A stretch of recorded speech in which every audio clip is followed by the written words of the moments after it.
Berisha në asnjë moment nuk thot që halli jot është i joti dhe s'është i imi, si thot Rama që përgjegjësia është individuale, ku ndërkohë të gjithë i ka pas në kabinet edhe ka qenë në bashkëqeverisin atë kohë. Pra, Erion Velie për të shpëtuar veten e tij, detyrimisht duhet të bëj koalicion me Sali Berishën dhe jo me Edi Ramën. Ky është rasti i parë. Rasti i dytë, Sali Berisha 75 mandate, sigurisht që duhet të ketë dhe partitë të tjera politike që duhet të bëjnë koalicion.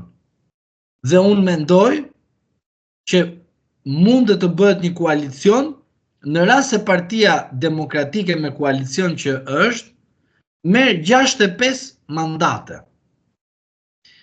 Të gjitha këto po t'i them në rast se ekziston një lojë e rregullt sipas ligjit dhe barazisë. Në rast se nuk ekziston diçka e tillë, ne bëjmë spekulime, bëjmë skenare.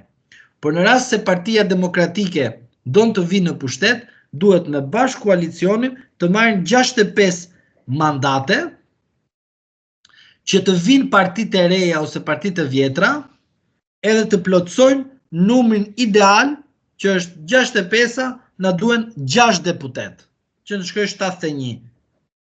Pra, që të arrihet kjo gjë, do të thotë që më i sigurt për të marrë pushtetin dhe për të qëndruar në parlament dhe në qeverisjen në 4 vitet të ardhshme, është Partia Demokratike, opozita në tërësinë e saj dhe partitë e tjera politike, se sa Edi Rama.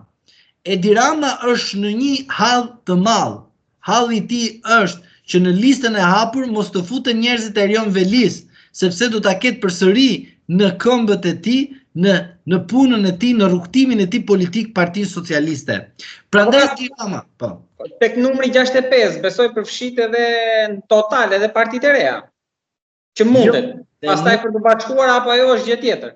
Edhe një herë, unë them në rast se palët marrin pjesë në zgjedhje në mënyrë të drejtë, të barabartë dhe në mënyrë të lishëm. Dhe nuk flas në rast se palët marrin pjesë duke bërë manipulime, korrupsione dhe kështu, se pastaj e kemi humbur pra logjikën dhe skenarin. Tani në rast se unë mendoj që Partia Socialiste do të bëj punë si bëri në rastin e Dibrës, normalisht që skenari 75 mandate mund të jetë më lart. Pse? Sepse ky është skenari i mundshëm që mund të bëjë prolloj një grup i strukturuar kriminal i cili tjetërson votën e qytetarëve shqiptar duke e bler apo duke penguar njerëz të cilët nuk kanë mundësi të shkojnë të votojnë, si janë ato kartat që i mbajnë, sekuestrojnë. Pra, puna që po bëhet në këto momente nuk është a do të jetë 75 mandate Edi Rama apo jo, apo do jetë 65 mandate Sali Berisha apo jo. Puna në këto momente që po diskutohet dhe po zhvillohen negociata është shumë e qartë, shumë e qartë. Bashkëqeverisje që të shpëtoj Partia Socialiste, çka ishte Partia Demokratike me u godit, me u bë, me u shkormoj si parti, e filloi Juri Kim edhe e ndaloi Sali Berisha duke rimarr Partinë Demokratike. Dërsa këto zgjedhje janë a shpëton Partia Socialiste apo përfundon Partia Socialiste edhe sikur të marrë pushtetin e vetme. Sepse Partia Socialiste ka një problem të brendshëm. Problemi i brendshëm nuk është shfaqur në publik sepse është pushteti. Pjesërisht është shfaqur në publik, po akoma nuk e pranojnë.